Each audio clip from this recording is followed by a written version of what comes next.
జై సమ్మక్క, జై భద్రకాళి, జై తుల్జా భవని, జై యాదగిరి లక్ష్మీ నరసింహస్వామి ప్రమాణ స్వీకారాల్లో తెలంగాణ ఎంపీల నినాదాలు.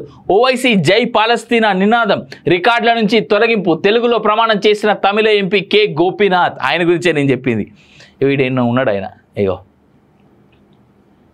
తమిళోళ్ళకి పిచ్చి ప్రేమ ఉంటుంది. వీళ్ళకి తమిళ భాష అన్నా కానీ తమిళనాడు రాష్ట్రం అట్లాంటి తెలుగులో ప్రమాణ స్వీకారం చేసాడు.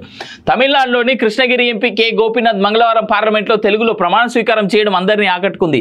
కాంగ్రెస్ సీనియర్ నేత గోపీనాథ్ తెలుగు కుటుంబానికి చెందినవారు. కృష్ణగిరి జిల్లా హొసూరుకు చెందిన ఆయన విద్యాభ్యాసం తెలుగు మాధ్యమంలోనే కొనసాగింది. 2001, 2006, 2011లో హోసూరు నియోజకవర్గం నుంచి గోపీనాథ్ ఎమ్మెల్యేగా విజయం సాధించారు. తమిళనాడులో నెలకొన్న తెలుగు భాషా సమస్యల కోసం, తెలుగు వారి కోసం పోరాడే యోధుడి ఆయనకు మంచి పేరుంది. తమిళనాడు అసెంబ్లీలోనూ ఆయన పలుమార్లు తెలుగులోనే ప్రసంగించారు.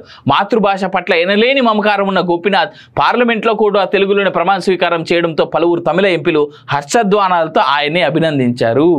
మీకు ఈయన గురించి చెప్పాలంటే, మీకు జయలలిత గారు ఉన్నప్పుడు, ఆవిడ బతికున్నప్పుడు, ఆవిడ సీఎంగా ఉన్నప్పుడు అసెంబ్లీలో, తమిళనాడు అసెంబ్లీలో ఈయనే మొదటిసారిగా మా తెలుగు వాళ్ళని కూడా పట్టించుకోండి మేడం, మా తెలుగు వాళ్ళకి సరైనటువంటి స్థానాలు దక్కట్లేదు, మా తెలుగు వాళ్ళని ఇక్కడ చాలా చిన్నగా చూస్తూ ఉన్నారని చెప్పేసి నోరెత్తి అసెంబ్లీ సాక్షిగా లైవ్లో మాట్లాడినటువంటి వ్యక్తి కె గోపీనాథ్ గారు. In fact it's very happy. నేను అందుకే చెప్పా, పార్లమెంట్ సాక్షిగా కూడా ఒక తమిళనాడు నుంచి ఎంపికైనటువంటి వ్యక్తి తెలుగులో ప్రమాణ స్వీకారం చేయడం నాకు అంతగా నచ్చింది అనేటువంటిది.